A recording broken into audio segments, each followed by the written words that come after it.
ওরে ছেলে মেয়ের মায়ায় পইরা গো করলা বাড়ি ঘর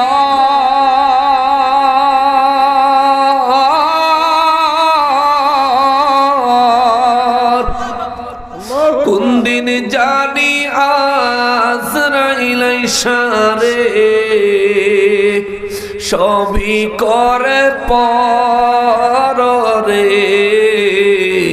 ওরে জীবন গুনায় গুনায় গেল রে ওরে জীবন গুনায় গুনায় গেল রে ওরে বাড়ির পাশে কবর ঘরে গো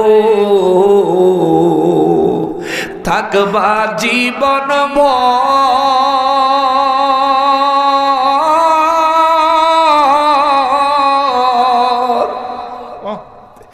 ওরে ভাই নাই তোর বান্ধব নাই রে কে লইব খবর রে ওরে জীবন গুনায় গুনায় গেল রে সংসার সংসার কইরা ভবে গো করলাম না বন্দিগি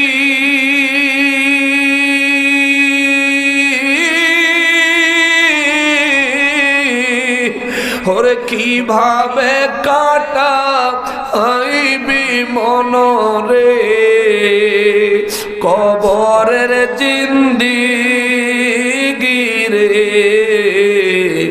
ওরে জীবন গুনায় গুনায় গেল রে ওরে জীবন গুনায় গুনায় গেল রে ওরে বিবি সন্তান বন্ধু বান্ধব আছে যাহারা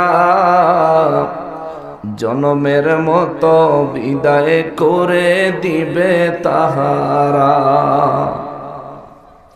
ওরে সেই দিনই বুঝবি নবী ছাড়া আপন কেহ নাই ওরে সেই দিনই বুঝবি নবী ছাড়া আপন কেহ না ডাইনে বামে মাটি আমার মাটির বিছানা ডাইনে বামে মাটি আমার মাটির বিছানা আল্লাহুম্মা সাল্লি আলা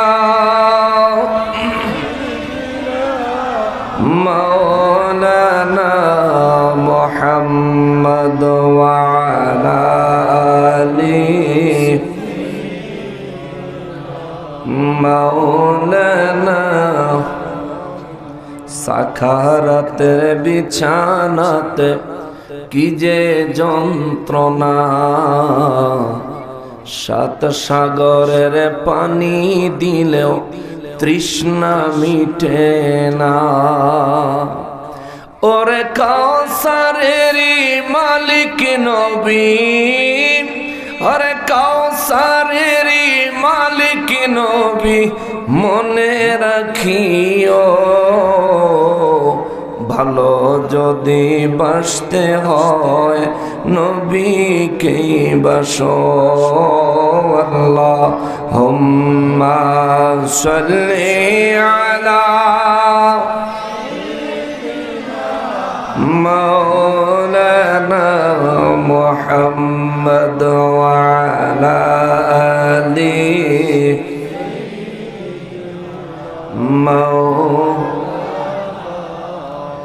গুনাহগারের গোনা ঝরে নবী দুরুদে আপনার গুনাহগারের গোনা ঝরে নবী দুরুদে আপনার রোজ হাসরে পার করিবেন রোজ হাসরে পার করিবেন উম্মত গুনাহগার নবীজি আল্লাহ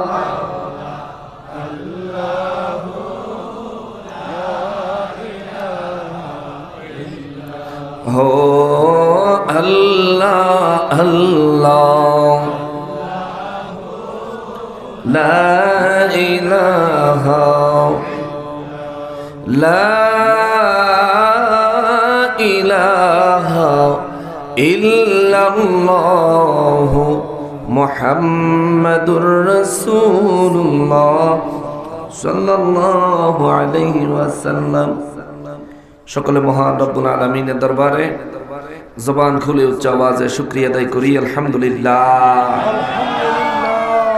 আর একবার শুকরিয়া আদায় করবো এই জন্য যে পরওয়ারদিগারে আলম মেহেরবানি করে আজ 30 ডিসেম্বর 2025 সালের রোজ মঙ্গলবার দিবাগত রাতে আয়োজিত ঐতিহ্যবাহী সিলেট বিভাগে হবিগঞ্জ জেলাধীন নবীগঞ্জ থানাধীন হরিধরপুর হযরত শাহজালাল রহমাতুল্লাহ আলাই জামে মসজিদের উদ্যোগে অত্র এলাকার সর্বসাধারণের সার্বিক সহযোগিতায় হযরত শাহজালাল রহমাতুল্লাহ আলাই জামে মসজিদ সংলগ্ন মাঠে আয়োজিত তৃতীয় বার্ষিক ইসলামী সুন্নি মহাসম্মেলনে আমাদেরকে আসার, উপস্থিত হওয়ার এবং বসার যে সুযোগ, যে তৌফিক মহান রব্বুল আলামিন এনায়েত করেছেন, তার জন্য জবান খুলে উচ্চ আওয়াজে হৃদয় থেকে আরো একবার বলি আলহামদুলিল্লাহ।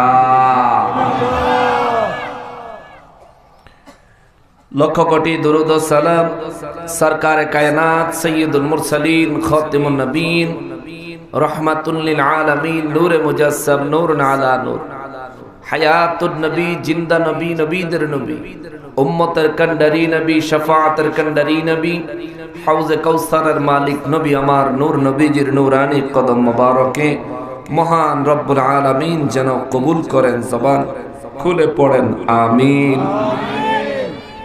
অধ্যকার আয়োজিত মাহফিলের সম্মানিত সভাপতি সাহেব জনাব মাহবুবুল আলম নুনু মাস্টার সাহেব, সহসভাপতি হিসেবে আজকের মাহফিলে যিনি বিশেষভাবে আমন্ত্রিত জনাব আবুল কাশেম আরজু মিয়া সাহেব, জনাব মোহাম্মদ হাজি ফারুক মিয়া সাহেব, জনাব আব্দুল ওয়াহিদ সাহেব, আমার পূর্বেই আমার পাশেই অবস্থান করছেন আহলে সুন্নাত ওয়াল জামাতের গৌরব এবং রৌনক চট্টগ্রাম পটিয়া বাইতুন নূর শাহী জামে মসজিদের বর্তমান খতিবে মুকাররম, আন্তর্জাতিক খ্যাতি সম্পন্ন মুফাসসিরে কোরআন, ভারত বাংলার সুপরিচিত আলোচক, আহলে সুন্নাত ওয়াল জামাতের অতন্দ্র প্রহরী হযরত মাওলানা মুহাম্মদ নজরুল ইসলাম আল কাদরি সাহেব চট্টগ্রাম মাদ্দাজিল্লাহুল আলী বারাকাল্লাহু ফি হায়াতিহিম। উচ্চ আওয়াজে পড়ি আল্লাহুম্মা আমিন। আজকের মাহফিলে আরো আলোচনা পেশ করেছেন মৌলভীবাজার বড় লেখা থেকে আগত আন্তর্জাতিক খ্যাতি সম্পন্ন মুফাসসির কোরআন হযরত মাওলানা মাহি আহমেদ আশরাফি সাহেব। আলোচনা পেশ করেছেন হযরত মাওলানা আব্দুর রশিদ সাহেব, হযরত মাওলানা কারি সুফি মিয়া সাহেব, হযরত মাওলানা জরিফুল্লাহ সাহেব, হযরত মাওলানা হাফিজ রবিউল ইসলাম রুবেল সাহেব, হযরত মাওলানা কারি আব্দুল শহীদ সাহেব সহকারে আরো বহু উলামায়ে কেরামগণ তাশরীফ এনেছেন। আন্তরিকতার সাথে সকলের দীর্ঘ হায়াত কামনা করছি। আল্লাহ সবাইকে হায়াতে তয়্যিবা এনায়েত করেন, পড়ি আমিন। স্টেজে উপস্থিত দিগার উলামায়ে কেরাম, সমাজের মান্যগণ্য সম্মানীয় ব্যক্তিবর্গ, আমার ডানে যারা অবস্থান করছেন, আমার সম্মুখে যারা অবস্থান করছেন, পর্দার আড়াল থেকে যারা শুনছেন, রাস্তাঘাট দোকানপাট থেকে দূর দূরান্ত থেকে পৃথিবীর বিভিন্ন প্রান্ত থেকে বিভিন্ন সোশ্যাল মিডিয়ার মাধ্যমে আমাদেরকে যারা এই মুহূর্তে শুনতে পাচ্ছেন, দেখতে পাচ্ছেন, সকলকে উদ্দেশ্য করে সালাম আরজ করে আমি আমার তিলাওয়াতকৃত আয়াতে কারিমার আলোকে আলোচনায় প্রবেশ করছি। আসসালামু আলাইকুম ওয়া রাহমাতুল্লাহি ওয়া বারাকাতুহু। সম্মানিত হাজরিন, ঠান্ডা অনেক বেশি, আপনারা যদি একটু সময় দেন আমি কোরআন সুন্নাহ থেকে কিছুক্ষণ কথা বলার ইচ্ছা আছে। আমার অসুবিধা হবে আপনাদের? শুয়ে থাকলেও সময় যায়ই গা, মাহফিলও থাকলেও সময় চলেই যাবে। সময় কাহার জন্য অপেক্ষা করে না। তো এখানে আজ আমরা যে সময়টুকু অপেক্ষা করব, এটা আমাদের আখেরাতের নেকের পাল্লায় তুলে দেওয়ার মতো আমাদের হায়াতের একটা মূল্যবান সময় হিসেবে আমল নামায় লেখা হবে। জোরে পড়েন সুবহানাল্লাহ। সেজন্য যতক্ষণ বেশি সময় আপনি এখানে থাকতে পারবেন আপনার জন্য ততই ভালো, এটা আপনারই ফায়দা হবে। রোজ হাসরের ময়দানে যেদিন মানুষ এক নেকির জন্য পাগল হয়ে যাবে,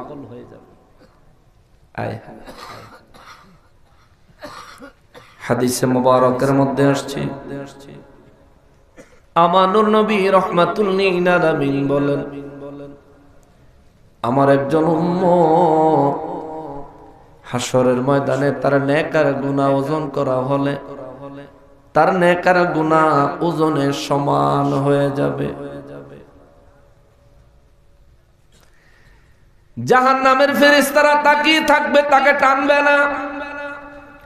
জান্নাতের দিকের ফেরেশতারাও তাকে জান্নাতে যাওয়ার জন্য ডাকবে না। আমার নূর নবী রাহমাতুল লিল আলামিন বলেন, ওই ব্যক্তি তখন একবার জান্নাতের ফেরেশতার দিকে তাকায় হালকা মুস্কি হাসে, আবার জাহান্নামের ফেরেশতার দিকে তাকায় ভয়ে চেহারাটা লাল হয়ে যায়। ওই ব্যক্তিরে কেউ জান্নাতের দিকেও ডাকতেছে না, আবার জাহান্নামের দিকেও ডাকতেছে না। এমন কঠিন পরিস্থিতি দেখে ওই ব্যক্তি মিজানের কাছে জর্জর জর্জর করে কেঁদে দিবে।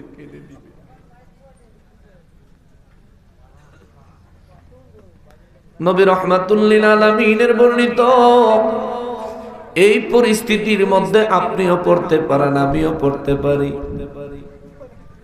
নবী নির্দিষ্ট করে বলেন নাই অমুক উম্মত পড়বে, অন্যান্য উম্মতরা পড়বে না।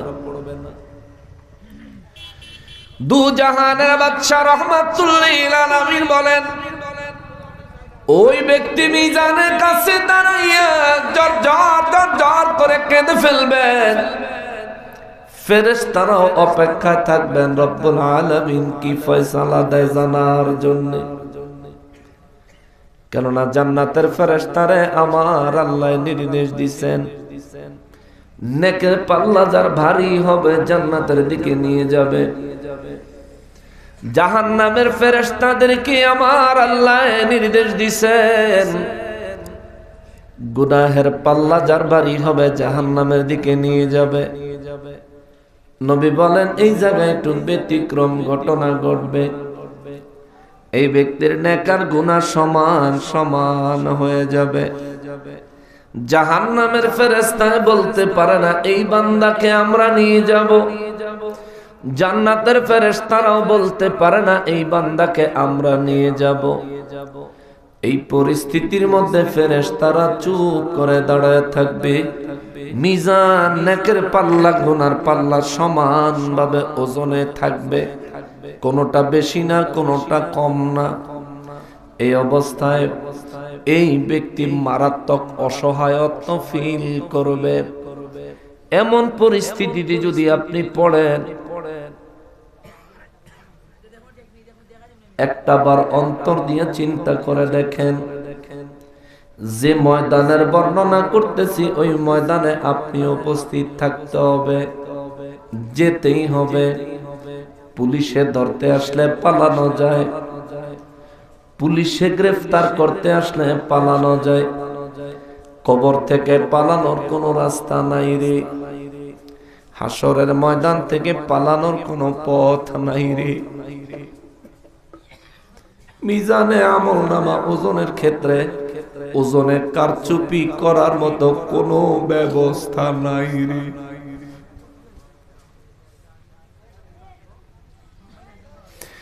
নবী আমার রাহমাতুল লিল আলামিন বলেন, ওই দিন ওই বান্দা মিজানের কাছে দাঁড়ায়া দুই চোখের পানি জর্জর করে ছাড়বে আর নিজের জীবনের প্রতি আক্ষেপ করবে। হায় রে, যদি আর একটা নেকি নিয়ে আইতো, জীবনে যদি আর একটা সুবহানাল্লাহ পড়তাম, জীবনে যদি আর এক রাকাত নামাজ বেশি পড়তাম, জীবনে যদি নবীর শানে একটাবার দুরূদ শরীফ বেশি পড়তাম,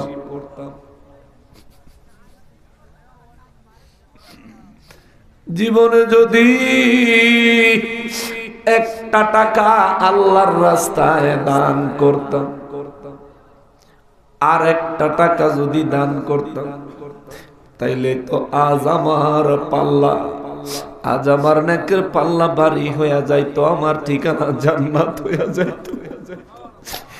কিন্তু আমি এমন এক মুসিবতে পড়ছি, জাহান্নামের ফেরেশতা আমারে নিতে রাজি হয় না, জান্নাতের ফেরেশতাও নিয়ে যাইতে রাজি হয় না। ওরে আমার মালিক, আমার জিন্দেগির প্রতি ধিক্কার। ও আমার মালিক, আমার জিন্দেগির প্রতি বড় আফসোস হচ্ছে। আল্লাহ, আল্লাহ গো, যদি একটা নেকি, আর মাত্র যদি একটা নেকি নিয়ে আসতাম। কুদরত থেকে রব্বুল আলামিন ডাক দিয়া বলবেন, আরে আমার বান্দারে, তুই আখিরি নবীর উম্মত হওয়ার কারণে আমি আল্লাহ তোর একটা সুযোগ দিতে পারি। আল্লাহু আকবার। তুই আমার আখিরি নবীর উম্মত, যার কারণে আমি আল্লাহ তোর একটা সুযোগ দিতে পারি। আল্লাহ গো, কোন সুযোগ, কেমন সুযোগ? আল্লাহ বলেন, যা বলবেন আল্লাহ তাই করব। দুনিয়ার জীবনে বহু নামাজের সুযোগ হইছে, নামাজ পড়ি নাই। দুনিয়ার জীবনে হরিদরপুর মাহফিলে যাওয়ার সুযোগ হইছে, আল্লাহ চাই নাই। বাড়িতে কম্বল মোড়ো দিয়া ঘুমাইয়াছিলাম, সেই দিন অনেক শীত ছিল রে আল্লাহ। আজকে যদি এ হাসরের ময়দানে আমার নেকের পাল্লা ভারী করার জন্যে আপনি আমারে কোনো সুযোগ দেন, আল্লাহ আমি আপনার কাছে কৃতজ্ঞ থাকব, যে কোনো হুকুমের উপর আমল করব রে আল্লাহ। শুধু বইলা দেখেন, আমার আল্লাহ বলবেন, আজ হাসরের ময়দানে মানুষের নেক আমলের দরজা বন্ধ হয়ে গেছে। একটা নেক আমল বাড়ানোর দরজা বন্ধ, একটা গুনাহ মাফ করানোর দরজা বন্ধ। এরে বান্দা, আমার হাবিবুল্লাহর উম্মত হওয়ার কারণে আমি আল্লাহ তোমার একটা সুযোগ দিব। আল্লাহ গো, কি সুযোগ দিবেন? আল্লাহ বলবেন, পুরো হাসরের ময়দানটা ঘুরে দেখো, কেউ যদি তোমারে একটা নেকি দেয়, কারো কাছ থেকে যদি একটা নেকি লইয়া মিজানে আসতে পারো, তোমার নেকের পাল্লায় একটা নেকি তুলে দিলে, তোমার নেকির ওজন ভারী হয়ে গেলে, আমি আল্লাহ ওয়াদা দিচ্ছি তোমার জন্য জান্নাতের ফয়সালা করে দিব। জোরে বলেন সুবহানাল্লাহ। আমার নবী, আমার নবী এই হাদিসে মুবারক বর্ণনা করার সময় দুই চক্ষু মুবারকের পানি দিয়া বুক মুবারক ভাসাইয়া ফালাইছে। নবী ডাকা কয়, এ দুনিয়ায় আমার উম্মতের আরে সময় থাকতে সম্বল গুছাও, সময় থাকতে সম্বল গুছাও, সময় থাকতে সম্পদ গুছাও, সময় চলে গেলে আর আসবে না রে। সময় একবার চলে গেলে ফেরত আর আসবে না, সময় একবার চলে গেলে ফেরত আর আসবে না। প্রত্যেকটা সময় তোমার হায়াত থেকে খরচ হয়ে যাচ্ছে, প্রত্যেকটা সময় তোমার হায়াতের ব্যালেন্স থেকে মাইনাস হয়ে যাচ্ছে। নবী বলেন, উম্মতেরে, ওরে উম্মত, রোজ হাসরের ময়দানে মুসিবতে পড়ার আগে ওই মুসিবতের চিন্তা করো এবং নিজেকে রোজ হাসরের ময়দানের জন্য তৈরি করো। আমার নবী বলেন রব্বুল ইজ্জাত আমার ওই উম্মতের আমার আল্লাহ একটা সুযোগ দিবে। রব্বুল আলামিন বলবেন যাও যাও যাও, পুরো হাশরের ময়দান ঘোরার অনুমতি দিলাম। পুরো হাশরের ময়দান দৌড়াইয়া দেখো, কারো কাছে যাইয়া দেখো কেউ নি তোমার একটা নেক আমল দেয়। কেউ যদি একটা নেক আমল তোমার দান করে, তুমি ওই নেক আমলটা নিয়ে আসো, আমি আল্লাহ তোমার জান্নাতে পাঠাইয়া দিব। আমার নবী বলেন এই বান্দা পাগল পারা হয়ে যাবে।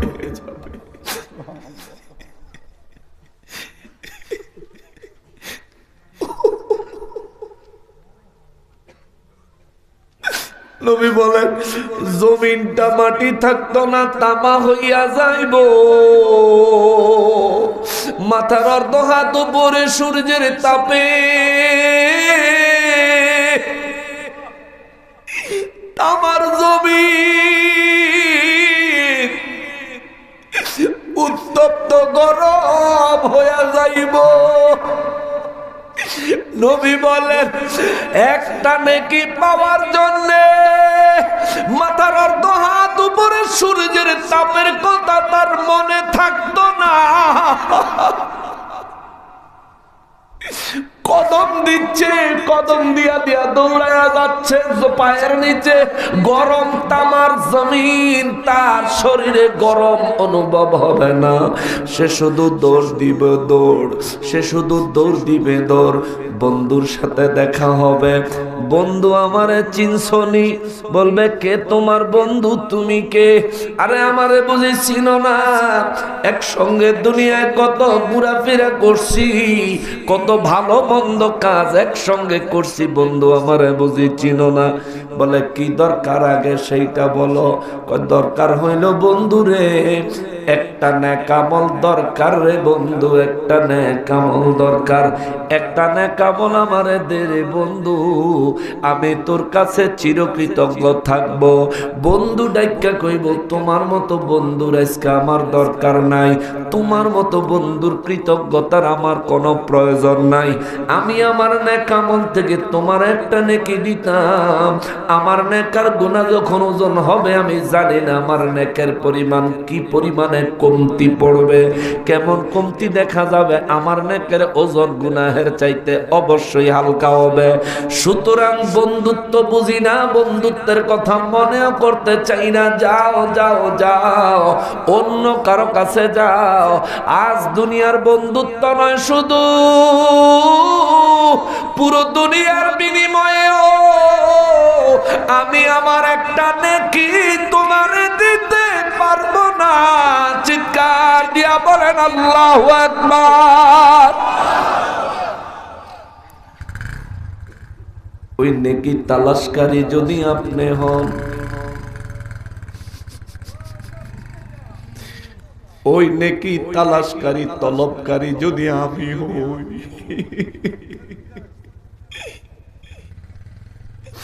যদি আমি ওই কি উপায় হবে, যদি আপনি হন কি উপায় হবে, কি উপায় হবে? একটা বার চিন্তা করে দেখেন, মায়ের কাছে যাইয়া চাইলে মা কইব সন্তান পরিচয়েরও দরকার নাই, নেকেরও দরকার নাই। বাবার কাছে যাইয়া চাইলে বাবা কইব কি সন্তান, আজ এখানে ইয়া নাফসি ইয়া নাফসি ইয়া নাফসি। যাও যাও চোখকান দূর হও দূর হও, নিজের চিন্তা নিজে করো, আমাদের চিন্তা আমাদেরকে করতে দাও। ওরে মায় পরিচয় দিতে চাইতো না, বাবায় পরিচয় দিতে চাইতো না, ভাই পরিচয় দিতে চাইতো না,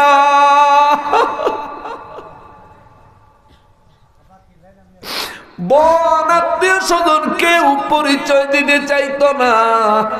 আবার যখন শুনবে আপনার একটা মাত্র নেকির প্রয়োজন, চিন্তা করব তারে দেওয়ান লাগবো, আরো পরিচয় দিতে চাইতো না। এইভাবে হাসরের ময়দান আমার নূর নবী রাহমাতুল্লিল আলামিন বলেন ওই লোকটা ঘুরতে ঘুরতে ঘুরতে ঘুরতে একজন ব্যক্তির সঙ্গে তার দেখা হবে। ওই মানুষটাও হাসরের ময়দানে ঘুরতেছে। জোরে বলেন সুবহানাল্লাহ।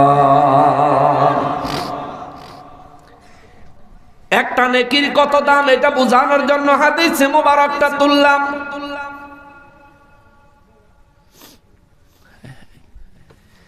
এক ওয়াক্ত নামাজ পড়লে প্রত্যেক সিজদায় রবের সাথে বান্দার দেখা হয়। নামাজের দ্বারা গুনাহ মাফ হয়, নামাজের দ্বারা বান্দার চরিত্র থেকে খারাপ কাজ বিদায় নেয়, নামাজের দ্বারা বান্দা আল্লাহ পাকের অতি প্রিয় হয়ে যায়। কিন্তু ওই নামাজ আমরা পড়ি না। রোজা রাখলে রমজান মাসে আল্লাহ বলেন আস-সাওমু লি ওয়া আনা আজজি বিহি, রোজা রাখবি আমার জন্য পুরস্কার আমি দিব। মনে রাখবি আমি যখন দেই তখন কেউ রে কম দেই না, আমি যখন দেই দেওয়ার মতো দেই, দেওয়ার মতো দেই, হাতে কিছু রাখি না। এমন ভাবে দেই রে বান্দা তুই খুশি হইয়া যাবি, খুশি হইয়া যাবি, খুশি হইয়া যাবি। কথা বলেন ঠিক কিনা? বিশ্বাস হয়? বিশ্বাস হয়নি? আল্লাহ দিলে যে বান্দায় খুশি হওয়া পর্যন্ত দেয়, এটা বিশ্বাস হয়? আরো একটা হাদিস মোবারক মনে পড়ে গেল। আমার নূর নবী রাহমাতুল লিল আলামিন বলেন, মানুষের বিচার কাজ যখন শেষ হয়ে যাবে, জাহান্নাম এবং জান্নাতের মাঝখানে একটা ব্যক্তি পুলসেরাতের উপর ঝুলতে থাকবে। জান্নাত এবং জাহান্নামের মাঝখানে পুলসেরাতের উপর একটা লোক ঝুলতে থাকবে। নবী বলেন, তাও যে ঝুলবো তার চেহারা থাকবো জাহান্নামের আগুনের দিকে, পিঠ থাকবো উপরের দিকে। এখন আগুনের উপরে বরাবর কেউ যদি হাত রাখেন, হাতের মধ্যে তাপ লাগে না? কথা কয় না? মোমবাতি জ্বালায়া মোমবাতির উপরে যদি হাত রাখেন আগুনের উপরে, এরকম তাপ লাগতো না? জাহান্নামের আগুনের তেজ আপনার হরিধরপুরের আগুনের চাইতে কম না বেশি? আমার যুবক ভাইয়েরা যারা আছে, অনেকে হয়তো রূপকথার গল্পের মতো শুনতেছে, চিন্তা করে মৌলবীরা কত কথাই কয়। যুবক রে, ওই আল্লাহর কসম করে বলি, যে আল্লাহ আমারে বানাইছে, যে আল্লাহ তোমারেও বানাইছে, যে আল্লাহর জমিনে বসবাস করি, যে আল্লাহর দেহ লইয়া চলি, যে আল্লাহর দেওয়া রূহ নিয়ে বেঁচে আছি, ওই আল্লাহ, ওই আল্লাহ, ওই আল্লাহর কসম করে বলি, এই যে বয়ানের কথাগুলো বলে যাচ্ছি, এই পরিস্থিতিটা তোমারও হবে, পালাইতে পারবা না। ইচ্ছা করলে মাহফিল থেকে উঠা চলে যাইতে পারবা, সেদিন পালাইতে পারবা না। ইচ্ছা করলে বাড়ির থেকে দৌড়ায় মাহফিল এসে বসতে পারবা, কিন্তু সেই দিন চাইলে পালাইতেও পারবা না। জাহান্নাম থেকে বের হইয়া চাইলে দৌড়ায় জান্নাতে ঢুকতে পারবা না।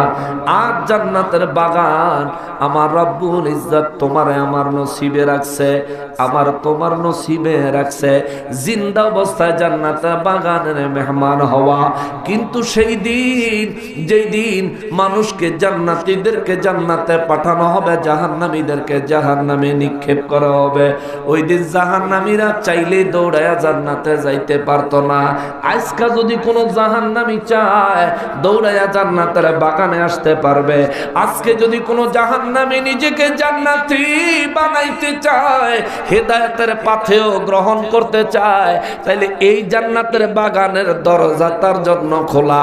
আশা মাত্র হেদায়েতের দরজা তার জন্য খোলা।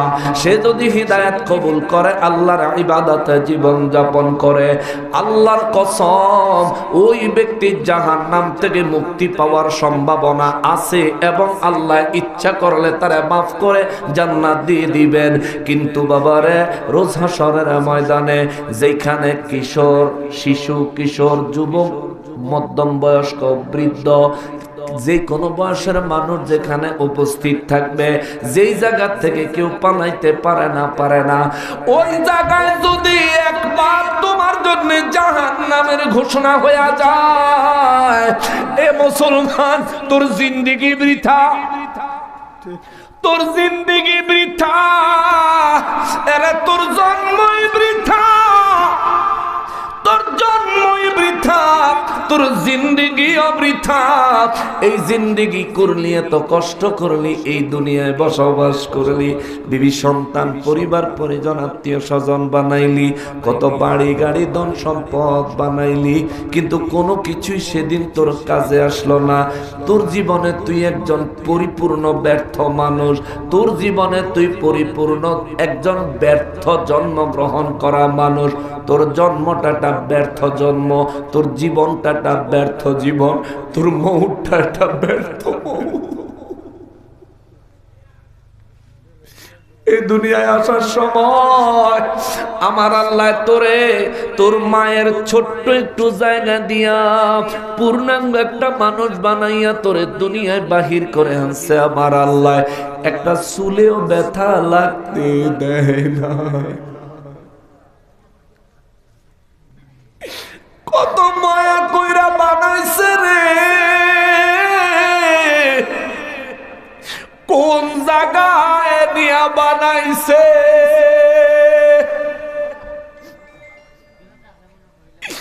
মালিক যদি ইচ্ছা করত মুরগির মতো মানুষেরও ডিম পাড়ার ব্যবস্থা দিতে পারত।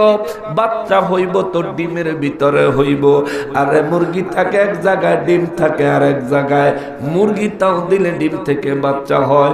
এই ডিম কুকুরে খায়া ফালায়, বিড়ালে খায়া ফালায়, এই ডিম পাইলে পাখিতে খায়া ফালায়, এই ডিম মানুষেও পাইলে সিদ্ধ কইরা বাজি কইরা খায়া ফালায়। কিন্তু আল্লাহ কয়, বান্দারে তোরে আমি বড় ভালোবাসা বানাইছি, তোরে আমি এমন জায়গায় বানাইছি, এমন জায়গায় বানাইছি, এই জায়গাটা পুরা দুনিয়ায় কিন্তু বাইরে থেকে কেউ দেখে না। এত যত্ন করে তোরে বানাইছি। আমার রব্বুল ইজ্জাত বলেন, দুনিয়ার কোন ডাক্তার কবিরাজের হাত তোর ওই জায়গায় পৌঁছায় না। যে দুনিয়া তোরে পাঠাইছি 5 মিনিট অক্সিজেন ছাড়া বাঁচবি না, 10 মিনিট অক্সিজেন ছাড়া বাঁচবি না। কিন্তু তোর মায়ের গর্ভে আমি আল্লাহ তোরে 10 মাস 10 দিন সূর্যের আলো ছাড়া, বাইরের অক্সিজেনের বাতাস ছাড়া, পানির মধ্যে আমি আল্লাহ তোরে বাঁচায়া রাখছি। শুধু বাঁচায়া রাখছি তা না, ওইখানেই তোর জন্য রিজিকের ব্যবস্থা করছি। শুধু রিজিকের ব্যবস্থা, ওই জায়গায় আমি আল্লাহ তোরে বাড়াইছি, বড় করছি। সর্বপ্রথম ছিলি 1 ফোঁটা পানির 12 লক্ষ ভাগের 1 ভাগ। আল্লাহু আকবার। সর্বপ্রথম ছিলি 1 ফোঁটা পানির 12 লক্ষ ভাগের 1 ভাগ।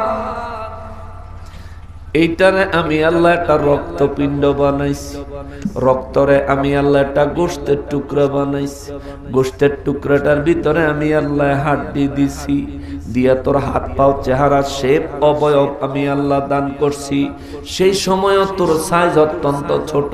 সুবহানাল্লাহ, জোরে আরো জোরে। এতটাই ছোট তোরে খুঁজা পাওয়া যায় না, এতটাই ছোট তুই তোর মায়ের গর্ভে আছো, তোর মা টের পায় না। তোর নড়াচড়া হইলেও তোর মা বলতে পারে না যে তুই পেটে নড়তেছ চড়তেছ, কারণ তুই অত্যন্ত ছোট। অথচ তোর তখন আমি আল্লাহ হাত বানাইয়া দিছি, অথচ তখন আমি আল্লাহ তোর পা বানাইয়া দিছি। ওই জায়গায় তোর মায়ের গর্ভে আমি আল্লাহ তোরে আস্তে আস্তে আস্তে আস্তে বড় করছি। 10 মাস 10 দিন রাখছি। 1 ফোঁটা পানির 12 লক্ষ ভাগের 1 ভাগ দিয়ে তোরে বানাইছি। কিন্তু তোর মায়ের গর্ভে আমি আল্লাহ তোর একটা পূর্ণাঙ্গ মানুষ বানাইছি, কমপক্ষে 2 কেজি ওজনের একটা মানুষ। সুবহানাল্লাহ, জোরে কর সুবহানাল্লাহ। হায় হায়, ওরে খুঁটি বিহীন নীলিমা আকাশ তোমার মহিমা করছে প্রকাশ। মেঘরাশি বৃষ্টি ছড়ায়, মেঘরাশি বৃষ্টি ছড়ায়, তোমার নিপুণ ইশারায় শুকরিয়া জানাই তোমায়, শুকরিয়া জানাই আল্লাহ, শুকরিয়া জানাই তোমায়। অসহায় বান্দা মোরা বেঁচে আছি তোমার দয়ায়। অসহায় বান্দা মোরা বেঁচে আছি তোমার দয়ায়। ও মালিক, আমরা তোমার কুদরতের দপ্তরে শুকরিয়া আদায় করি। আল্লাহ তুমি কবুল ও মঞ্জুর করে নাও। ও আল্লাহ, জীবনে যত নামাজ আদায় করেছি, যতগুলো সিজদা তোমার কুদরতের কদমে লাগাইছি, আল্লাহ জীবনের প্রত্যেকটা সিজদা কবুল করে নাও। জীবনের প্রত্যেক ওয়াক্ত নামাজ আল্লাহ কবুল ও মঞ্জুর করে নাও। জীবনে যত নামাজ কাজা করেছি, কাজা করার অপরাধগুলো আল্লাহ মাফ করে দাও। জীবনে যত নামাজ পড়ি নাই, ওই নামাজগুলো মরি কাজা আদায় করার তৌফিক আল্লাহ আমাদেরকে দান করে দাও। এ মুসলমান, মুসলমান রে, আমার নূর নবী রাহমাতুল লিল আলামিন বলে, জান্নাত এবং জাহান্নামের মাঝখানে একজন ব্যক্তি আটকায়া যাবে। চেহারা নিচের দিকে, পিঠ উপরের দিকে, নিচের দিকে জাহান্নাম। আগুনের হাত, আগুনের তাপ আইসা তার চেহারায় লাগে। ওই আগুনের তাপে তার চেহারাটা দিনে কয়েকবার জ্বলে পুড়ে ধ্বংস হয়ে যায়। আল্লাহু আকবার। ওই ব্যক্তিটা ওই জায়গায় থাইকা ডাক দিব, আল্লাহ, ও আমার আল্লাহ, মালিক রে, কত কষ্ট দিলি রে আমার মালিক, তোমার রহমানুর রহিম নামের খাতিরে। আল্লাহ তুমি দয়া করে আমারে এই উপর করার চাইতে একটু চিৎ করে দাও। সুবহানাল্লাহ। আল্লাহ চেহারার মধ্যে জাহান্নামের আগুনের তাপ সহ্য হয় না রে মালিক। এই পরিস্থিতিটা আমারও হইতে পারে, পরিস্থিতিটা আপনারও হইতে পারে। বলবেন হুজুর আমার হবে না। জীবনে কি পরিমাণে নেক আমল করছেন হিসাব মিলান, তৈলে হিসাব পাওয়া যাইবে। আপনি কত বড় নেককার আপনি ছাড়া আমি জানি না। আপনার নেক আমলের পরিমাণ কত আপনার চাইতে ভালো কিন্তু আর কেউ জানে না। নিজের হিসাব নিজে মিলান, নিজের হিসাব নিজে মিলান। নবী আমার রাহমাতুল লিল আলামিন বলেন, ওই ব্যক্তি বলবে, আল্লাহ আমার একটু চিৎ করে দাও যাতে জাহান্নামের আগুনের তাপ লাগে, পিঠে লাগুক, চেহারায় যেন না লাগে। আল্লাহ চেহারার যন্ত্রণা সইতে পারি না। কুয়াশার পানি পড়তেছে, হ্যাঁ আচ্ছা, রাত গভীর হয়ে গেছে, আমি শেষ করে দিব কিছুক্ষণের মধ্যে ইনশাআল্লাহ, বেশি লম্বা করবো না, 12টা বেজে গেছে। ওই ব্যক্তি বলবে, আল্লাহ রে, ও আল্লাহ আমার একটু চিৎ করে দাও, চেহারাটা জাহান্নামের উল্টা দিকে ঘুরাইয়া দাও। পিঠে জাহান্নামের তাপ লাগলে সইব, কিন্তু চেহারায় আল্লাহ সহ্য হয় না। যেই গরম পানি হাতে সয়, এই গরম পানি কি মুখে সয়? বলেন মুখে সয়? একটু বেশি গরম হইলেও হাতে সইব, কিন্তু মুখে সয়। সেনসিটিভ। আল্লাহ বলবেন, শুধু চিৎ করে দিলে হইব নাকি আরো কিছু চাও? না আল্লাহ শুধু এটাই, আর কিচ্ছু চাই না। আর শুধু চাই না, আর জীবনে কোনোদিন কিছু চাইতাম না, তুমি শুধু আমার একটু চিৎ করে দাও আল্লাহ। আল্লাহ বলবেন, ঠিক আছে যাও। তার উপরের থেকে চিৎ করে দিবে। সুবহানাল্লাহ। শীত হয়ে থাকে আল্লাহর শুকর আদায় করব, কিন্তু উপরে থাকলে যে কষ্ট পাইতো, এই কষ্টের তেনে পরিমাণে কষ্ট একটু কমলেও কষ্ট আসেনি। কথা কোন আসেনি? কষ্টটা তো আছে। কদ্দু শীত হয়ে কইব, যাক আলহামদুলিল্লাহ চেহারাটা বাচ্চা। কিন্তু নিচে দিয়া যখন শুরু হয়েছে সিদ্ধ হওয়া, জ্বলে পুড়ে ঝলসাইয়া যাওয়া,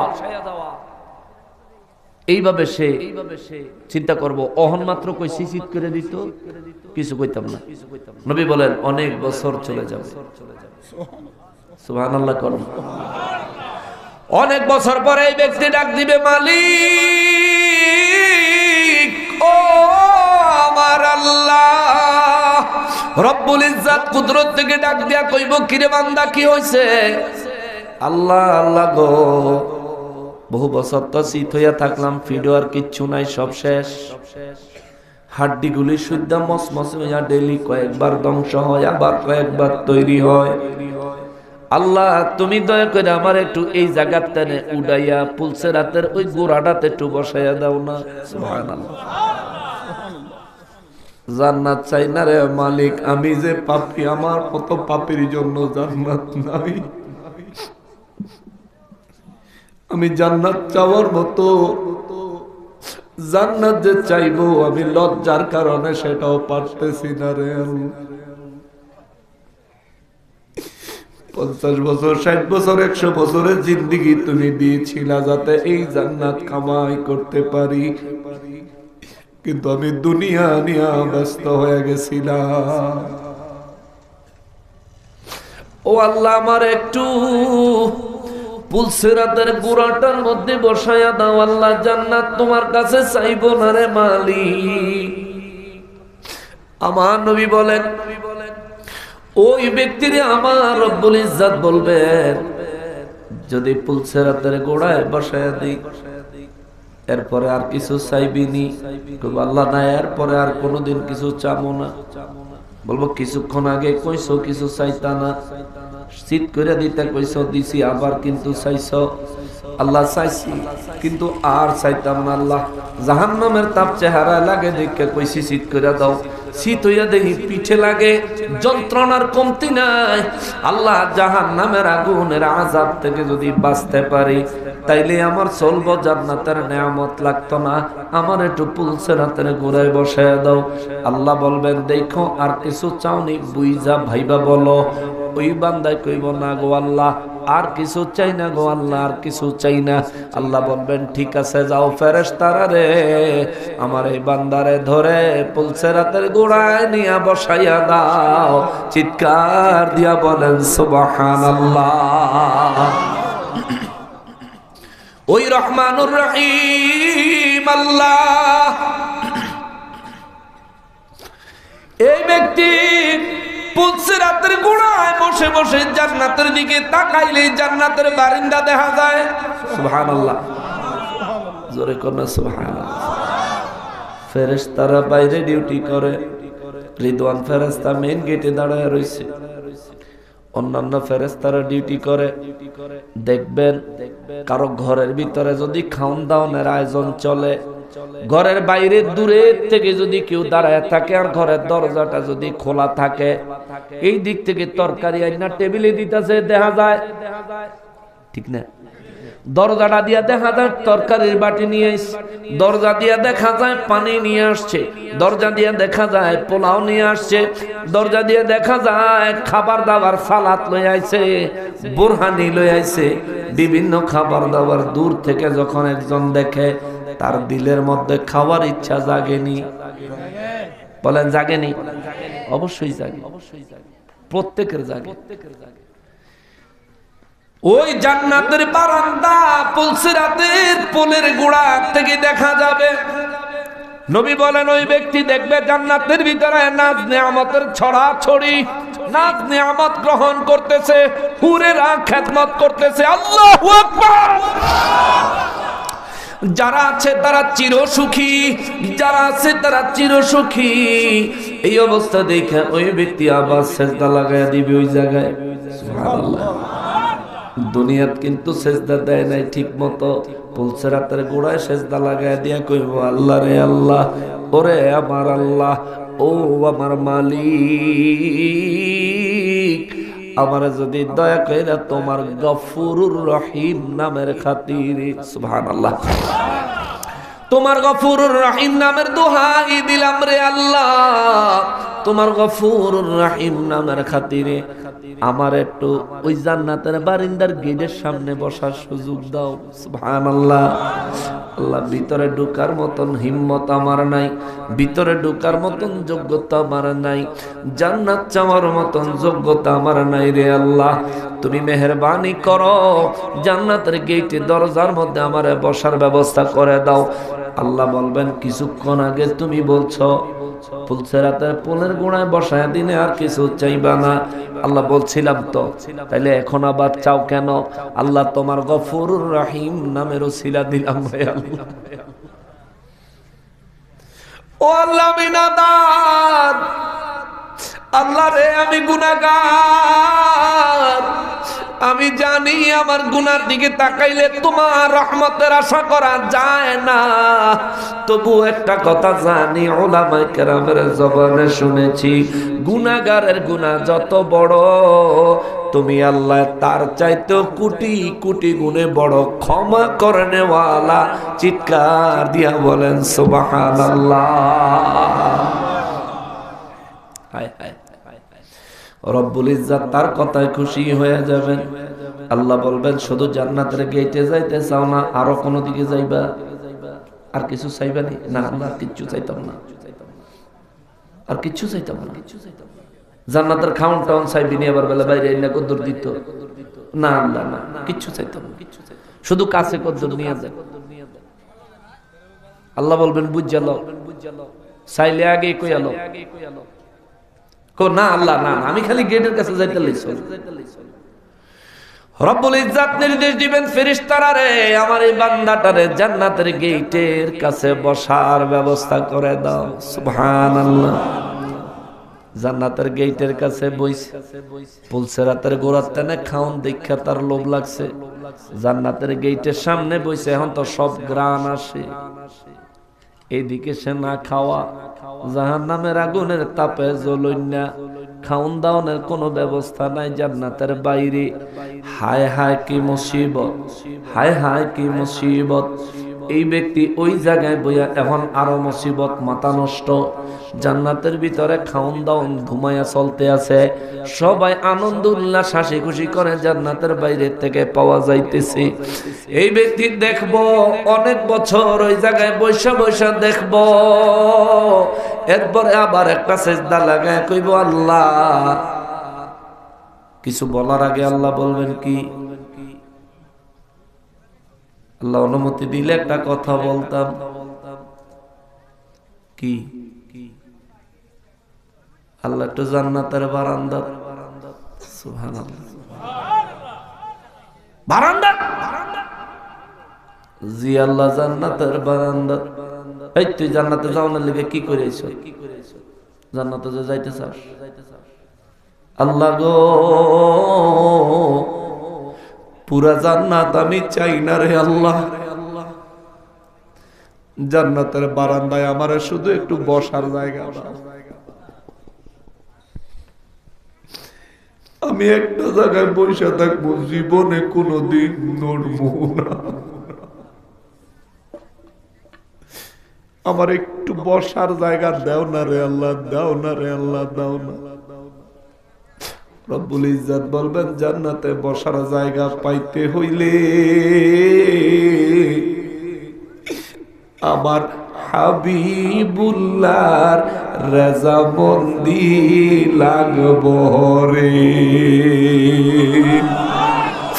জোরে কর না সুবহানাল্লাহ।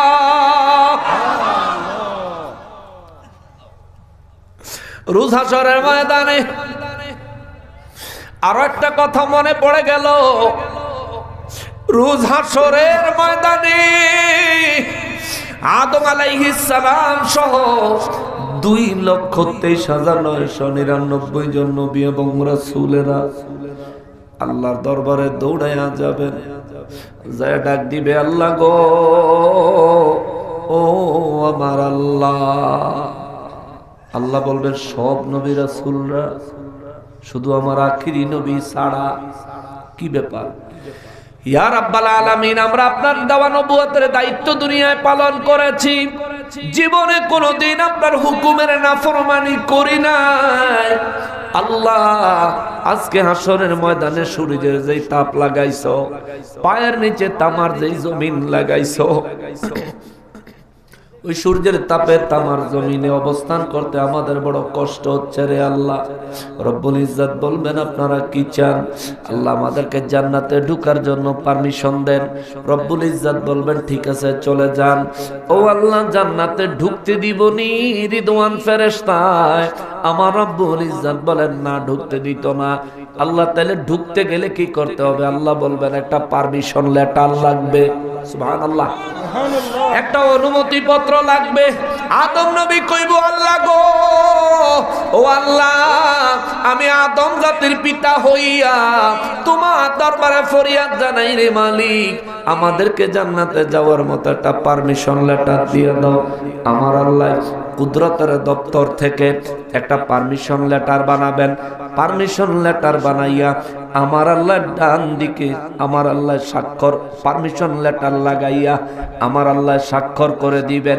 স্বাক্ষর কইরা কুদরতি ভাবে ওই লেটার, ওই অনুমতি পত্র আল্লাহ আদম নবীর হাতে ধরায় দিয়া কইব জান দেখি জান্নাতে। জোরে কন্যা সুবহানাল্লাহ। অনুমতি পত্র দিয়া দিব আল্লাহ। আদম নবী দৌড়ায়া এই পুলসিরাতের পুল পাড়ি দিয়া সব নবী রাসূলদেরকে লইয়া জান্নাতের গেটে যাবেন। রিদওয়ান ফেরেশতারা বলবেন ও রিদওয়ান ফেরেশতা আসসালামু আলাইকা ইয়া রিদওয়ান। ও রিদওয়ান ফেরেশতা জান্নাতের দরজা খোলো, আমরা জান্নাতে ঢুকবো। রিদওয়ান ফেরেশতা বলবেন কোথায় ঢুকবেন? জান্নাতে ঢুকবো। আপনারা বুল টুল কইরা আইসা পড়েন নাই তো? সুবহানাল্লাহ কোন রিদওয়ান ফেরেশতায় কইবা আদম নবী গো আপনারা ভুল টুল করে চলে আসেন নাই তো? আদম নবী বলবে রিদওয়ান তুমি কি মনে করছো আমরা এমনে এমনে আসি নাই? এই দেখো অনুমতি পত্র আল্লাহ আমাদেরকে পারমিশন লেটার দিছে। এই পারমিশন লেটার গ্রহণ করো, দরজা খোলো, আমাদেরকে জান্নাতে প্রবেশ করতে দাও। রিদওয়ান ফেরেশতা পারমিশন লেটারটা হাতে লইয়া বলবে এই পারমিশন লেটার চলতো না। সুবহানাল্লাহ, জোরে কোন না সুবহানাল্লাহ, আরো জোরে বলেন না। আদম নবী একটা চিৎকার দিয়া কইব রিদওয়ান ফেরেশতা রে তোমার সাহস তো কম নয়। রব্বুল আলামিনের পারমিশন লেটার, অনুমতি পত্র তুমি বলো এটা চলবে না, সাহস কত বড়। রিদওয়ান ফেরেশতা কইব অনুমতি পত্রের এক জায়গায় স্বাক্ষর আছে আর এক জায়গায় নাই।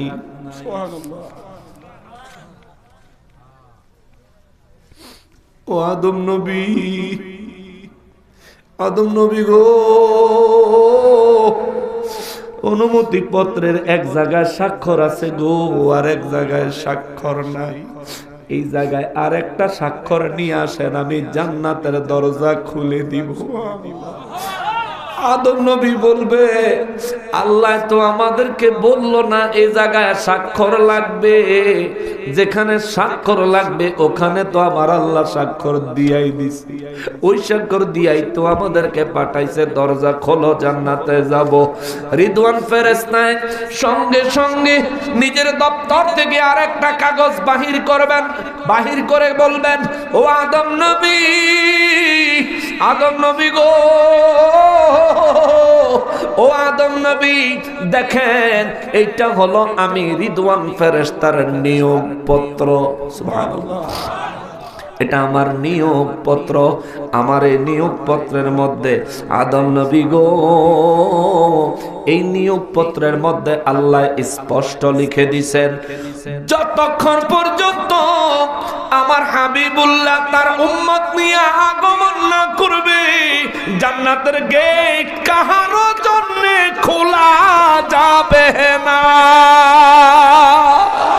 আল্লাহু আকবার। আদম নবী কইব রিদওয়ান রে, ও ও রিদওয়ান, তোমার নিয়োগপত্র আল্লাহর, আমার অনুমতি পত্র আল্লাহর। রিদওয়ান ভাই আমার, বলো না এখন কি করতে পারি, কি করলে আমরা জান্নাতে প্রবেশ করতে পারবো রে আমার রিদওয়ান ভাই? রিদওয়ান ফেরেশতা বলবেন, আমি আপনাদেরকে একটা বুদ্ধি দিতাম পারি। সুবহানাল্লাহ। আমি আপনাদেরকে একটা পরামর্শ দিতে পারি। আদম নবী বলবেন, কি পরামর্শ? আদম নবীকে রিদওয়ান ফেরেশতা বলবেন, আপনারা এখন চলে যান, এই কাগজের আল্লাহর অনুমতি পত্রে যদি আখিরি নবীর একটা স্বাক্ষর আনতে পারেন, আখিরি নবীর একটা স্বাক্ষর যদি আনতে পারেন, আমি রিদওয়ান আপনাকে ওই স্বাক্ষরের অনুমতি পত্র রেখেই জান্নাত খুলে দিব। আপনি চলে যায়েন, যে কয়জন লইয়া মন চায় চলে যায়েন, আমার কোনো আপত্তি নাই। আদম নবী কইব, রিদওয়ান রে ভাই, তাইলে আরেকটু উপকার করো। বলবে, কি উপকার? বলবে, আখিরি নবীর এই মুহূর্তে কোথায় পাওয়া যাবে? রিদওয়ান ফেরেশতা কইব,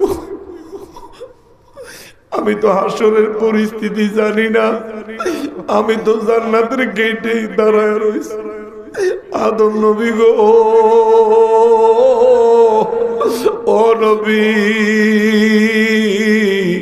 আপনি সর্বপ্রথম মিজানের কাছে যান, মিজানের কাছে যায় দেখেন, যদি আখিরি নবীরে পান তো পাইতেও পারেন, না পাইলে পুলসেরাতের কাছে যাইয়েন, না পাইলে হাউজে কাউসারের কাছে।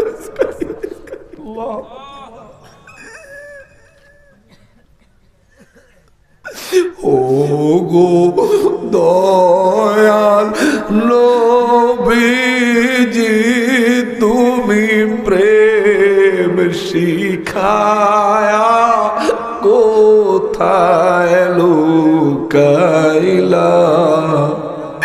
ও মায়ার নবী গো, তুমি প্রেম শিখায়া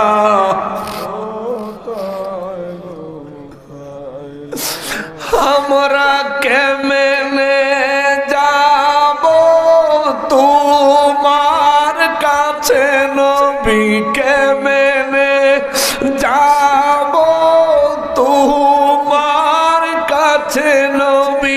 স্বপ্নে এসে বলো না তুমি প্রেম শিখায়া কোথায় লুকাইলা?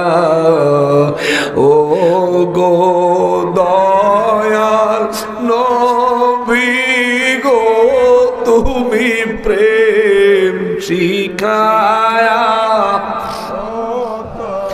লুকাইলা। রিদওয়ান ফেরেশতা কইবা, আদম নবী গো, আখিরি নবীরে মিজানের কাছে পাইতে পারেন। উম্মতের নেকার গুনার ওজন কম হইলে, গুনার ওজন বেশি হইলে, নেকের ওজন কম হইলে, উম্মতকে বাঁচানোর জন্য নবী সেখানে দাঁড়ায় থাকতে পারেন। পুলসেরাতের গোড়ায় যায় দেখেন, সেখানেও নবীরে পাইতে পারেন। নবীর উম্মত পুলসেরাত পার হওয়ার সময় নবীর উম্মত যেন নিরাপদে পার হইতে পারে, আমার নবী পুলসেরাতের গোড়ায় দাঁড়ায় তাকায় থাকবেন। এমন এমন কিছু দুরুদ ও সালাম অত্যধিক পরিমাণে পড়নেওয়ালা কিছু উম্মত আছে, যাদেরকে আমার নবী খুদ নিজে নিজের নুরানি হাতে ধরে বাচ্চাকে তার বাবায় যেমনি ভাবে পোল পার করে, তার চেয়ে কোটি কোটি গুণ বেশি মায়া লইয়া আমার নবী রহমাতুল লিল আলামিন তার চাইতে কোটি কোটি গুণ বেশি মায়া লয়া দুরুদ ও সালাম পড়নেওয়ালা উম্মতের হাত ধরে ধরে পুলসেরাত পার করে দিবে। চিৎকার দিয়া বলেন সুবহানাল্লাহ।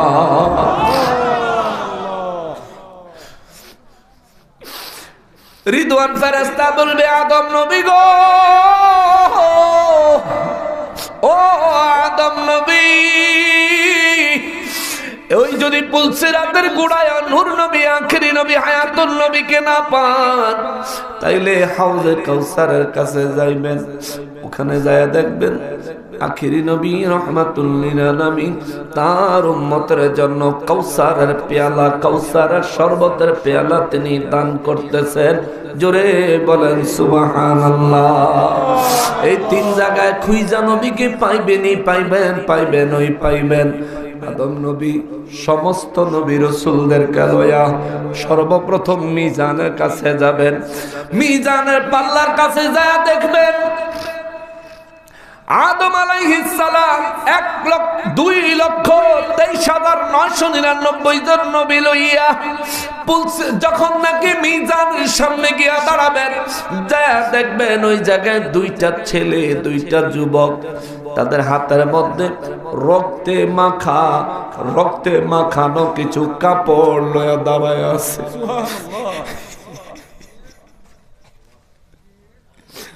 আদম নবী ভালো কইরা তাকায় দেখবে একজন হাসান আর একজন হুসাইন।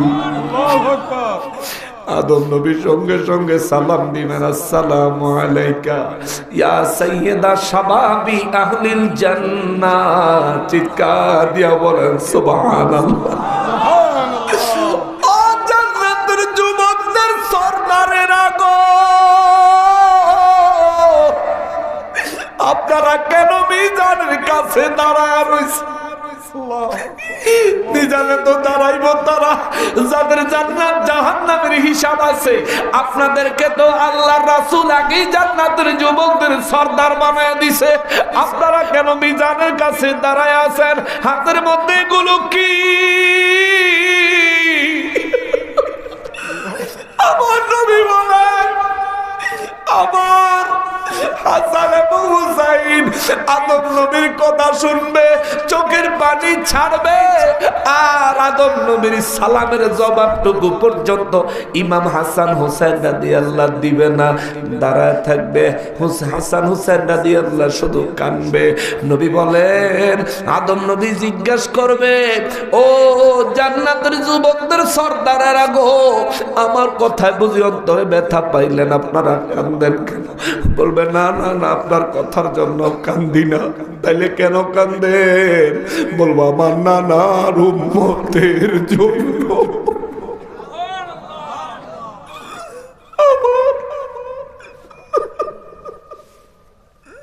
আমার নানার উম্মতের জন্য কান্দি।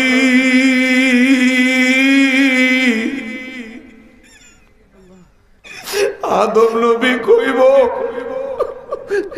আপনার নানার উম্মতের জন্য মিজানের কাছে কেন কান্দেন? আর আপনাদের হাতে গুলো কিসের? ইমাম হোসেন রাদিয়াল্লাহু কাপড়গুলি আলগায়া ধইরা আদম নবীর দেখা কইব, নবীরা গো,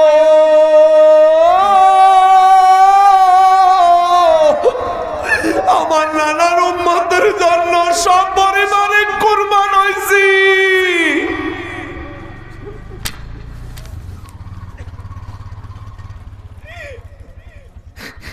পুরো পরিবার কুরবানি হইছি।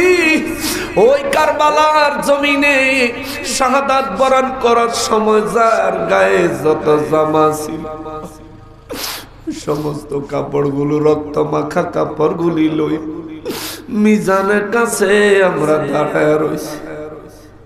আমার নানা ইন্তেকালের আগে আমার মারে ডাইকা কইছে, ফাতেমা কানটা আমার মুখের কাছে আনো। আমার মায় আমার নানার কাছে মুখটা নিলে আমার নানায় আমার মারে কইল, ফাতেমা গো, আমার ইন্তেকালের পরে মদিনা মুনাওয়ারায় সর্বপ্রথম তোমার ইন্তেকাল হবে, আমার সঙ্গে তোমার দেখা প্রথমে হবে। আমার আম্মা খুশি হয়ে গেলেন। এরপরে আমার নানায় আমারে আর আমার ভাই হাসানের আর হোসাইনের আমাগো দুই ভাইয়ের ডাক দিলেন। নবীজির মুখ মুবারকের কাছে কান নেওয়ার জন্য নবী বললেন, আমরা দুই ভাই আমার নানা জানের মুখ মুবারকের কাছে আমাদের কান ধরলাম। আর আমার নানায় আমাদেরকে কয়, বাবারে নদীরা রে, নবী তো পুত্র বলতেন, ও পুত্ররা রে আমার, রোজ হাসরের ময়দানে তোদের একটা দায়িত্ব আছে রে, আমি যাওয়ার আগে বুঝাইয়া দিয়া যাই, আমি যাওয়ার আগে বুঝাইয়া দিয়া যায়, রোজ হাসরের ময়দান যেদিন কায়েম হবে রে, কারবালার জমিনে হুসাইন তুই শহীদ হবি, তোর পুরা পরিবার নিয়ে শহীদ হবি। কারবালার ময়দানে যারা শহীদ হবে, ওই সমস্ত শহীদদের রক্ত মাখা জামা কাপড় গুলি লইয়া মিজানের কাছে দাঁড়ায় থাকবি। আমার কোন উম্মতের নেক আমল যদি কম হয়, আমার উম্মতের নেকের পাল্লায় ওই কারবালায় শহীদদের জামা কাপড় গুলি তুইলা দিবি।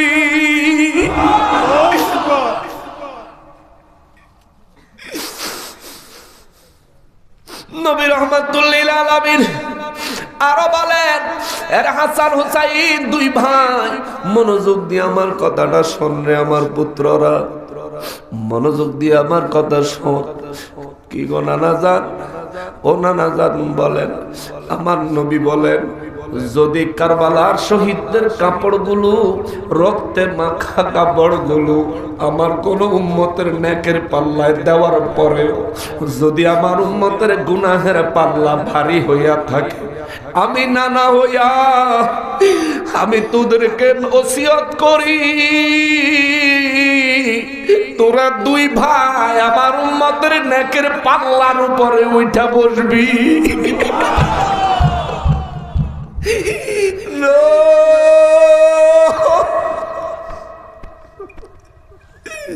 প্রয়োজনে তোরা দুই ভাই আমার উম্মতের নেকের পাল্লার উপরে উঠা বসবি, তবু আমার একটা উম্মত জাহান্নামে যাইতে দিবি না।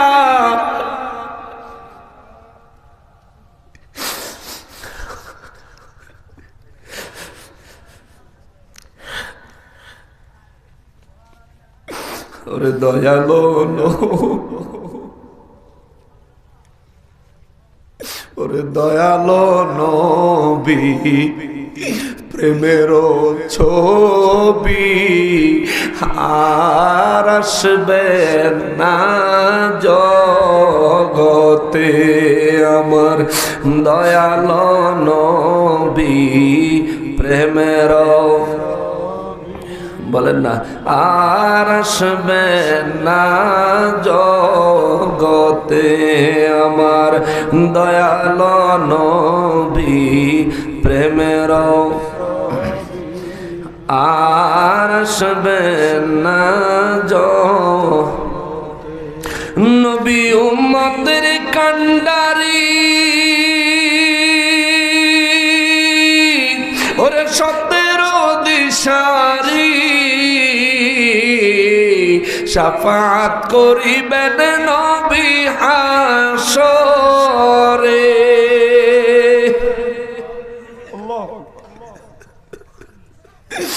নবী উম্মতের কান্ডারি,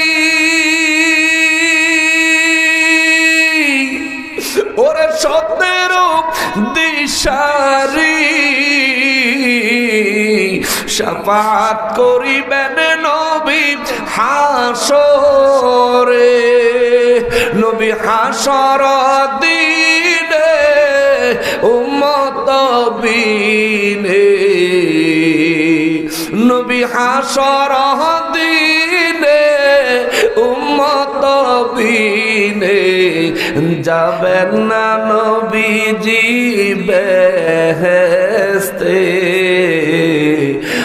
আর আসবেন না জগতে, আমার দয়াল নবী প্রেমের ছবি আর আসবেন না জগতে, আমার দয়াল প্রেমের আর আসবেন জগতে। নবীর 63 সাল জিন্দেগি, ওরে কাঁদছেন বলে উম্মতি এখনো কাঁদেন শুয়ে মদিনাতে।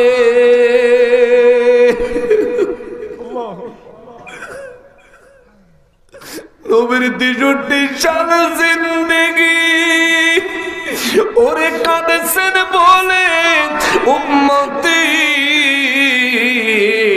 এখনো কাঁদেন শুয়ে মদিনাতে।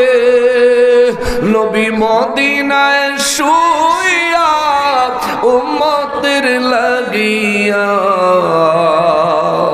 নবী মদিনায় শুইয়া উম্মতের লাগিয়া কান্দেন নবী দিনে রাতে আর আসবেন না জগতে আমার দয়ালো। বলেন দয়ালো প্রেমের আর আসবেন জগতে আমার দয়ালো প্রেমের আর আসবেন জগতে। আল্লাহ নূর নবীজির দিদার আমাদেরকে নসিব করে দাও, জোরে বলেন আমিন। অনেক রাত হয়ে গেছে, শেষ করে দিব। কয়টা বাজে? ও মাশাআল্লাহ, অনেক রাত। আদম আলাইহিস সালাম সমস্ত নবীদেরকে লইয়া ইমাম হাসান হোসেন রাদিয়াল্লাহু তাআলা আনহুমাকে জিজ্ঞেস করবেন। সব বুঝলাম, আমরা আপনাদেরকে সালাম দিলাম, জবাব দিলেন না কেন? সুবহানাল্লাহ। কোন আমরা 2,23,999 জন নবী রাসূল, আমরা আপনাদেরকে সালাম দিলাম, আপনারা দুই ভাই জবাব দিলেন না কেন? ইমাম হাসান হোসেন রাদিয়াল্লাহু তাআলা আনহু একসাথে জবাব দিবেন। আমার নানায় বলছেন, যতক্ষণ পর্যন্ত আমার নানার একজন উম্মত জান্নাতের বাইরে থাকবে, কারো সাথে কথাও বলা যাবে না, কারো সালামের জবাবও দেওয়া যাবে না। সুবহানাল্লাহ। তখন ইমাম হাসান হোসেন রাদিয়াল্লাহু তাআলা আনহুকে জিজ্ঞেস করবে, বলেন আপনার নানা যান কোথায়? বলবে যায়া দেখেন আরশ আজিমের ছায়ায় সিজদায় পড়ে কাঁদতেছে। আদম নবী সহ সবাই দৌড়ে যাবে, আমার নবীকে সালাত এবং সালাম পেশ করবে। আসসালাতু ওয়াসসালামু আলাইকা ইয়া হাশির। জোরে কন্না সুবহানাল্লাহ। ডাক দিবে, হে হাশর ওয়ালা। সুবহানাল্লাহ কর। সুবহানাল্লাহ। আল্লাহর সালাত এবং সালাম আপনার উপর বর্ষিত হোক, হে হাশর ওয়ালা। হাশরওয়ালা মানে কি? হে রিকশাওয়ালা, রিকশার মালিক। হে বাড়িওয়ালা, বাড়ির মালিক। হে গাড়িওয়ালা, গাড়ির মালিক। ডাক দিবে, ইয়া হাশিরু, হে হাশরওয়ালা, মানে পুরো হাশরের ময়দানের মালিক। জোরে কন্না সুবহানাল্লাহ। কেন বলবে মালিক? কারণ নবীজি যারে কইব আল্লাহ মাফ করে দাও, আল্লাহ তারাই মাফ করে দিবে। সুবহানাল্লাহ। সেখানকার সমস্ত নেতৃত্ব কর্তৃত্ব আমার নবীর হাতে দিয়ে দিয়েছেন কে? আল্লাহ। আদম নবী যায় কইব, সালাত এবং সালাম পেশ করলে নবীজি সেজদা মোবারক থেকে মাথা মোবারক তুলবে। আহারে নূর নবীজি নূরানি চক্ষু মোবারক লাল, কানতে কানতে গাল মুখ চেহারা পানিতে ভিজা। ওয়ালাইকুমুস সালাম ইয়া আদম শফিউল্লাহ ইয়া আইয়ুহাল আম্বিয়া। কি জন্য আমারে ডাকলে? বলবো আমনের কাছে আইছি একটা বিপদ হইরা। কি? এই যে হাসরের ময়দানের অবস্থা আমাদের সহ্য হয় না। আল্লাহর কাছে গেছিলাম, বেহেশতে যাওয়ার অনুমতি দিত, আল্লাহ আমাদের অনুমতি দিছে। রেদওয়ান ফেরেশতা কয় এই অনুমতি পত্র পেলে চলত না, এটা বলে আপনার স্বাক্ষর লাগবে। সুবহানাল্লাহ। একটু দয়া করে আপনার স্বাক্ষর দিয়ে দেন, তাইলে আমরা জান্নাতে যাইতে পারি। আমার নবী বললেন, হে আদম শফিউল্লাহ, আমার একটা উম্মত জান্নাতের বাইরে থাকতে আমি নবী কাউকে জান্নাতে ঢুকার পারমিশনের কাগজে স্বাক্ষর দেওয়া তো দূরে থাক, আমি নিজে কাউকে জান্নাতে ঢুকতেও দিব না। সুবহানাল্লাহ, ইয়া রাসূলুল্লাহ। আমার নবী রাহমাতুল লিল আলামিনের এই কথা শুনে আদম আলাইহিস সালাম ফিসের দিকে চাই হগল তরে কইব চলেন, কাম হইতো না, কোনো কাজ হইতো না, চল। সবাই অপেক্ষায় থাকবে। আমার নবী রাহমাতুল লিল আলামিন সেই নবী বলেন যে রোজাশরের ময়দান থেকে ওই ব্যক্তি যখন জান্নাতের বারান্দার কাছে যাইব তখন আল্লাহর কাছে ভিক্ষা চাইবো, আল্লাহ তুমি দয়া কইরা তোমার রহমত দিয়ে আমার জান্নাতের বারান্দার ভিতরে একটু বসার জায়গা করে দাও। আল্লাহ বলবেন এটা নিলে আর কিছু লাগবে না। আল্লাহ না, আর কিছু চাইতাম না। তুমি কিন্তু এর আগেও 2 বার কইছো, 3 বার কইছো আর কিছু চাইতা না, এরপরে কিন্তু চাইছো। আল্লাহ না, আর কিছু চাইতাম না। সত্যি তো? জি আল্লাহ। দেখো আর কিছু চাইলে অহনি চাই আল্লাহ না, আল্লাহ আর কিছু চাইতাম না, কিছু না, আর কিছু লাগবে না।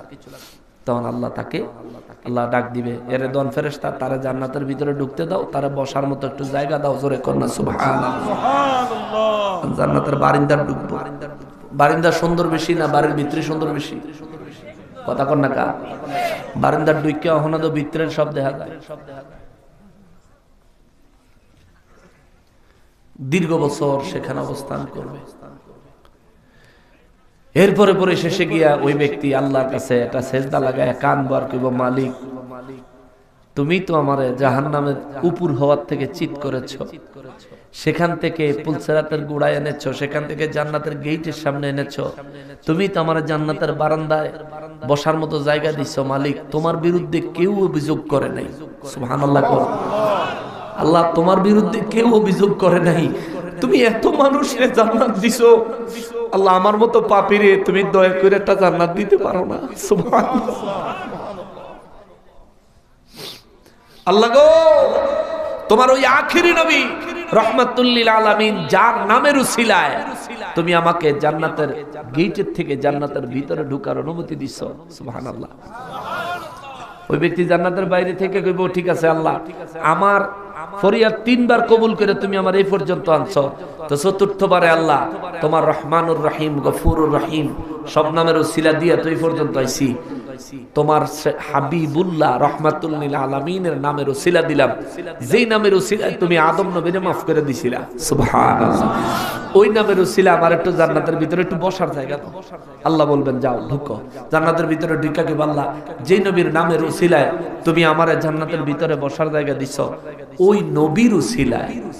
সুবহানাল্লাহ। আমি গুনাহগার পাপী, কিন্তু আমি তো ওই নবীর উম্মত।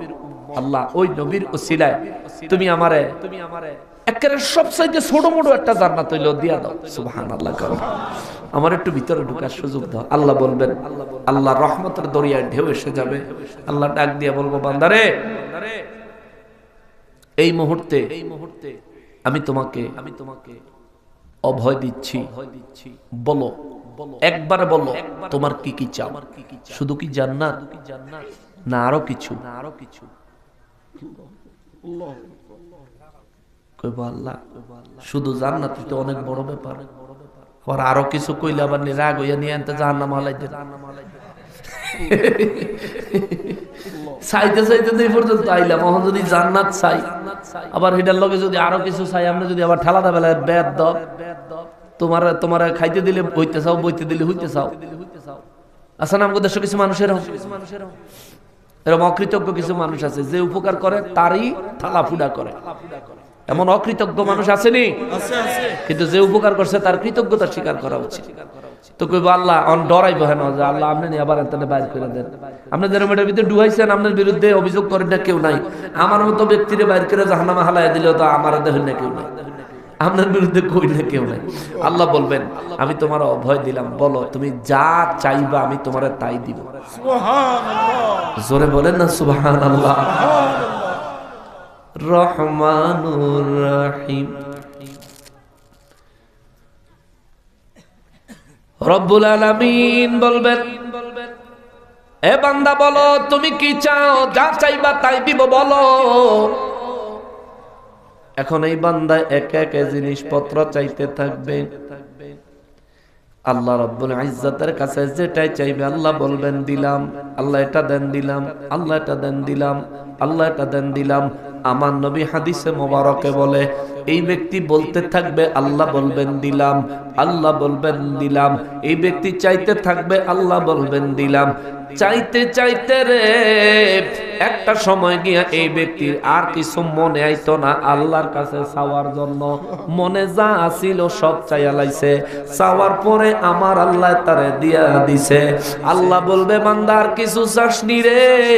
এই বান্দা কইব আল্লাহ আরো কিছু চাই, তবে কি যে চাই হেইডাই জানি না। সুবহানাল্লাহ। আমাদের চাহিদার কোনো শেষ আছে? নাই। শেষ আছে? বাড়ি থাকলে গাড়ি চাই, গাড়ি বাড়ি থাকলে 3-4টা নারী চাই, ঠিক ঠিক না? নিজের ঘরের ডি হয় না, ঘরে বাইরের ডি লয়ে ঘুরে, আসেনি অবস্থা? হ্যাঁ মুসলমান রে, আমাদের এই জন্য নবী হাদিসে মোবারকের মধ্যে বলেন মানুষের হায়াতের চাইতে তার আশা বড়। সুবহানাল্লাহ। মানে মানুষ এত বড় বড় আশা করে, এই আশা পূরণ করার লেগে তার হায়াত যথেষ্ট না, তার হায়াতে কুলায় না, কিন্তু তার আশা থাকে। এই জন্য দেখবেন মানুষ মরণের সময় দুনিয়ার ধান্দা করতে থাকে, ঠিক ঠিক কিনা? কিন্তু উচিত ছিল সে সারা জীবন মরণের সময় মৃত্যুর যন্ত্রণা থেকে মুক্তি পাওয়ার জন্য কবরের ভিতরে জান্নাতি বিছানায় জান্নাতি পোশাক পরে জান্নাতি নিয়ামত গ্রহণ করে সময় কাটানোর জন্য, রোজ হাসরের ময়দানে প্রিয় নবীর সুপারিশ পাওয়ার জন্য, মিজানে নবীর সাহায্য পাওয়ার জন্য, বিজলির চাইতে দ্রুত গতিতে পুলসেরাত পার হওয়ার জন্য নিজের গোটা জিন্দেগিকে সে তৈয়ার করবে। তার উচিত ছিল জীবনকে এভাবে চালানো, কিন্তু না, সে জীবনে শুরু করে মাসিক খরচের হিসাব দিয়া আমার মাসে 10,000 খরচ লাগে, 15,000 ইনকাম করতে হবে, নাইলে আমার 5,000 টাকা ব্যালেন্স হবে না। এই করতে করতে দুনিয়া করতে করতে সিলেটের মানুষ, রাগ হইয়েন না, বেশিরভাগ মানুষ জায়গা লন্ডন গিয়া মুসলমানের সুরত আর চেহারাত শরীর থাকে সব লন্ডনই হয়ে যায়, লন্ডনই হয়ে যায়। আরে বাবা লন্ডনই হয়ে যাও কি, কোনো অসুবিধা নাই। কিন্তু তুমি ইসলাম কেন ছেড়ে দিলা? নবীর আদর্শ দাড়ি কেন ছেড়ে দিলা? নবীর আদর্শ সুন্নতি পোশাক কেন ছেড়ে দিলা? আরে লন্ডনের জমিনে এমন লক্ষ লক্ষ মানুষ আছে যারা নবীর আদর্শ মোতাবেক দাড়ি লইয়া জুব্বা লইয়া জীবন যাপন করতেছে, আসেনি? তুমি কেন পারো না রে বা? আমি জানতাম চাই তুমি পারো না কিতা লাগিয়া? খুনটা তোমারে আখেরাত থেকে ফিরাই দিছে। ওইসি নি মাত, ওই সিলুডি মাত হইছিনি, একেবারে সিলুডি মাতে। আপনারা মাতৃভাষায় কইলাম, তোমরা মাতৃভাষায় কইলাম। দুনিয়ার খুনটা তোমারে আখেরাত থেকে ফিরাই দিছে। কোন জিনিসটা রে বা? কোন জিনিস? খিতা এমন পাইলা যেটা জান্নাতের চাইতেও বেশি সুন্দর? খিতা পাইছো লন্ডন নি, সব চাইতে ছোট জান্নাত যারে আল্লাহ দিব, ওই জান্নাতের সাইজ হবে এইরকম 10টা পৃথিবীর সমান। একটা পৃথিবীর ভিতরে একটা লন্ডন ভাই, তুমি আল্লাহরে ভুলে গেছো। অথচ আল্লাহরে মনে রাখলে এইরকম লন্ডন ওয়ালা, এইরকম একটা পৃথিবী না, এরকম 10টা পৃথিবীর সাইজ আমার আল্লাহ তোমার একটা জান্নাত দিবে। সুবহানাল্লাহ। তুমি কারে ভুলে গেলে? কারে ভুলে গেল? দুনিয়া লয়ে পাগল হয়ে গেছে, মরণের কথা ভুলেই গেছে মানুষ। মানুষের কাছে মনে হয় দূর ওই হেবেটা দেখে মরছে, আমি কি মরমু? ওই খালাটা যে দেখে মরে গেছে, আমি কি মরমু? কি এই কথা কইলে বাঁচুন যাইব? বাংলাদেশের প্রেসিডেন্ট ছিল আজরাইল আনার সময় একবার পারমিশন নেয় নাই। অথচ বেচারি অসুস্থ থাকতে হাসপাতালে দেখা করতে গেলে পারমিশন লাগছে 14টা। ঠিক নেই? হাসপাতালে অসুস্থ থাকতে তিনি একটা দলের নেত্রী, এজন্য তার লগে দেখা করতে কত রকমের অনুমতি লাগছে, কত রকমের পরিস্থিতি লাগছে। মাগার আজরাইল যখন আসছে, ওরে ছেলে মেয়ের মায়ায় পইরা গো করলা বাড়ি ঘর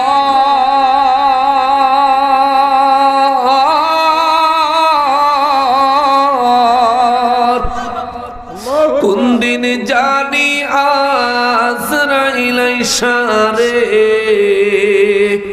সবই করে পরে ওরে জীবন গুনায় গুনায় গেল রে ওরে জীবন গুনায় গুনায় গেল রে ওরে বাড়ির পাশে কবর ঘরে গো থাকবা জীবন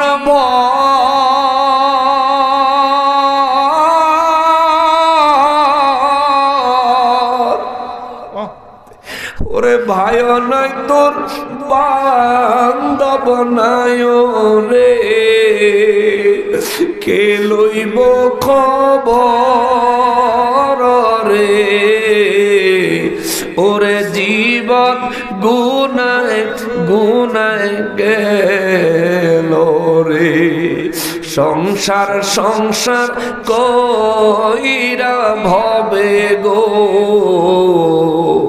করলাম না বন্দিগি